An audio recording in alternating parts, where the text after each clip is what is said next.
eyes for a moment and just imagine. Imagine a place where thousands of students live. Imagine a vast campus glowing under oil lamps as the sun sets. The air is calm, heavy with thoughts. Thousands of students live in not because a bell rang, but because their minds refuse to rest. There are no classrooms as we know them today. Learning happens under trees, in halls, and in debates that last for hours. No mobile phones, no shortcuts, no learning for marks. Only questions and the courage to challenge answers. Warm greetings to each one of you. I'm Sanskriti and I'm delighted to talk about India's forgotten legacy, the world's first international residential university, NALANDA. About 1,500 years ago, when most of the world was still trapped in superstitions and ignorance, India had already created something revolutionary. A fully residential international university. NALANDA was not just a building, it was a living ecosystem of knowledge. Founded in the 5th century CE, NALANDA soon became the intellectual heartbeat of Asia. Students came from China, Korea, Japan, Tibet, Persia, Southeast Asia and Sri Lanka just to study there. Many of them worked for years, crossed mountains and deserts just to study there. Nobody would do that for something average. They did because NALANDA was unmatched. The scale was unbelievable. More than 10,000 students and 2,000 teachers lived together. Education here was completely free, funded by royal grants and village donations. Food, education and shelter were provided, but in return, students were expected to give absolute devotion and determination towards learning. The subjects taught at NALANDA were far beyond religion. Yeah, Buddhist studies were central, but alongside them was mathematics, astronomy, physics, economics, Ayurveda, logics, debates, surgeries, etc. Entry into NALANDA was extremely strict. Scholars called Dwar Pandits, gatekeepers of knowledge, tested the students through intense oral examinations. Historical records show that only 2 out of 10 applicants were admitted. NALANDA didn't want crowds, it wanted sharp minds. Acharya Nagarjuna, one of the greatest philosophers India ever produced, studied and taught there. His work on logic and philosophy reshaped Buddhist thoughts across Asia and helped influence the debate system that is still used today. His disciple Aryadeva became famous for unmatched debating skills.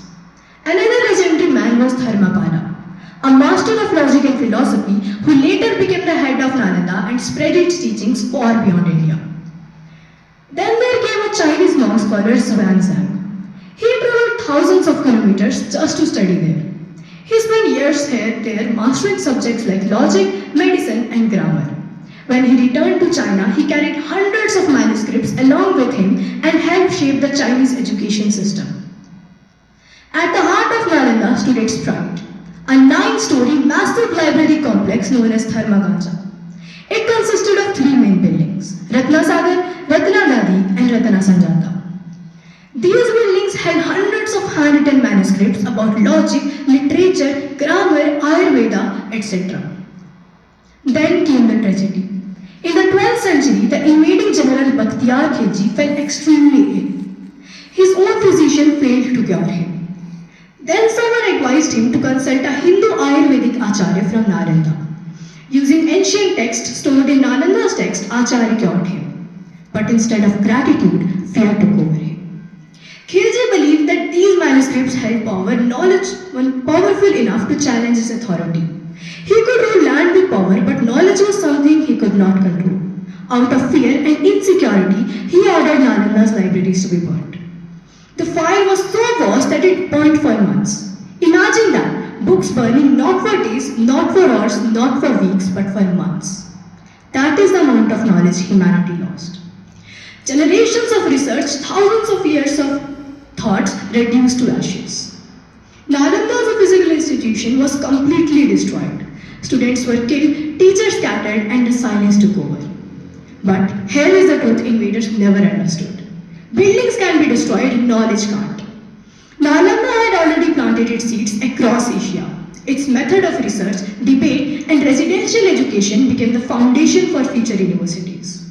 Today, when the world talks about education, research, and free exchange of ideas, it is unknowingly following a path Nalanda created centuries ago. Nalanda teaches us a brutal lesson. Ignorance always fears knowledge, and power without wisdom always tries to destroy it. So, the real question is not what Nalanda was. The real question is, are we capable of rebuilding that spirit? Because Nalanda was not built by miracles. It was built by discipline, hard work, wisdom, willingness, and the respect for learning. Nalanda fell once, but knowledge never falls. It waits, it rises, and it returns. Today, a new Nalanda stands again on Indian soil, not as a copy of past, but as a reminder of what is possible. The name has returned, the building has returned, now the responsibility has turned to us. Thank you.